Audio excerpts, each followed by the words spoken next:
Okay, let's talk about making a will. It's one of those big adult things we all know we should do, but let's be honest, it feels kind of huge and complicated, right? Well, what if I told you that in just the next few minutes, we can break it all down and show you exactly how to take control of your legacy starting today? So let's just get right to it with a pretty intense question. If you were gone tomorrow, who really gets the final say on everything you've worked for? Your house, your savings, your car? Who actually makes that call? And you're probably thinking, well, me, of course. It's my stuff. I decide. And that makes perfect sense. But here's the kicker. If you don't have a valid will, that assumption is just completely wrong. Legally, what you wanted becomes irrelevant. And this brings us to the heart of the problem. There's a legal term for dying without a will. It's called dying intestate. And when that happens, you're no longer in the driver's seat. The government has a strict one-size-fits-all formula, and the law makes all the decisions for you. So what does this government formula actually look like in real life? Let's take a pretty common scenario, an estate worth $400,000. Now, you might assume your partner just gets everything. Nope. They get your personal things, a lump sum of $155,000, and then only 1/3 of whatever is left. The other 2/3? It gets split between your kids. So your partner ends up with about $237,000, while your kids get around $82,000 each. I mean, is that what you would have chosen? For many, the answer is a hard no. And this is where the law can be incredibly harsh. Under these strict rules, some of the most important people in your life could get absolutely nothing. We're talking about stepchildren you've raised as your own, a de facto partner if you've been together for less than 3 years, your best friends, or any charities you poured your heart into. The law, in its black and white formula, simply doesn't recognize them. Okay, so that's the scary part. But don't worry, there's absolutely a solution. And we're going to start by busting the #1 myth that stops so many people from even starting this process, the idea that you have to hire an expensive lawyer. And here it is. Let this one sink in, because it's a total game changer. You do not legally need a lawyer to write a valid will in New Zealand. That simple fact opens up a whole world of options that are way more affordable and accessible than you think. So how do you know which way to go? It's actually pretty straightforward. If your life is relatively simple, a clear family situation, no property overseas, no big family feuds brewing, then a do-it-yourself or online will can be a perfectly good option. But on the other hand, if your situation is more complex, maybe you have a blended family, you own a business, or you specifically want to exclude a relative, that's when you should absolutely see a lawyer to make sure it's all buttoned up correctly. But here's a pro tip. It is not an all-or-nothing choice. There is this fantastic middle ground. For somewhere between about $200 and $500, you can use an online service to create your will and then just pay a lawyer to review it for you. You get that professional peace of mind without the full professional price tag.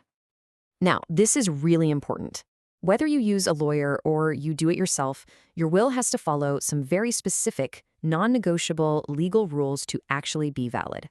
These aren't just suggestions. They are the absolute fundamentals you have to get right. And it all boils down to 3 golden rules. First, it has to be in writing. A verbal promise means nothing in court. Second, you have to sign it, and your signature has to go at the very end. And third, and listen up, because this is where people often trip up, it has to be witnessed correctly. That means 2 independent people must physically watch you sign it, and then they have to sign it themselves, right there, in front of you. And who can be a witness is just as important as having one. Critically, a witness cannot be anyone who stands to gain anything from your will. That also includes their spouse or partner. If they witness it, the gift you intended to leave them could just be voided. Poof, gone.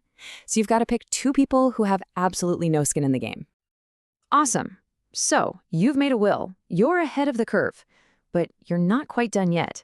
This is not a set it and forget it document. You really have to think of it like a living document that needs a checkup every now and then as your life changes. Okay, I need everyone to pay really close attention to this next point. Seriously. This is the single biggest trap people fall into. Getting married automatically, legally, revokes or cancels your old will. It's just gone. Invalid. If you get married and you don't make a new one, the law treats you exactly as if you died without one at all. So this timeline lays out the key moments you need to pull out your will and have another look. Immediately after getting married or divorced, pretty soon after having or adopting a child, as soon as a beneficiary or the executor you named passes away. And hey, even if none of that big stuff happens, It's a great idea to just give it a general review every 3 to 5 years anyway.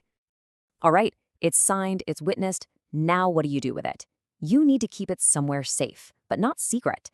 A will that can't be found is totally useless. The most important thing you can do is tell your executor exactly where it is. And here's another pro tip. No matter where you keep the physical copy, register its location on the National Will Register.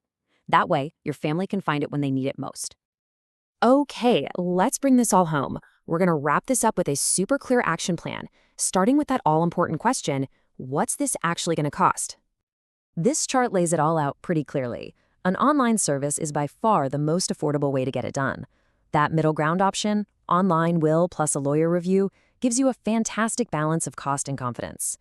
And yeah, a fully lawyer-drafted will costs the most, but it is absolutely essential for those complex situations.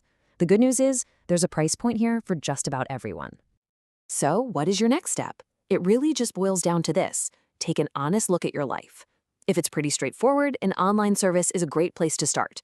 If things are complicated, go see a lawyer and get it done right. And if you're just not sure, go for that middle option. Start online, then get it reviewed by a pro. And that brings us full circle, right back to where we started.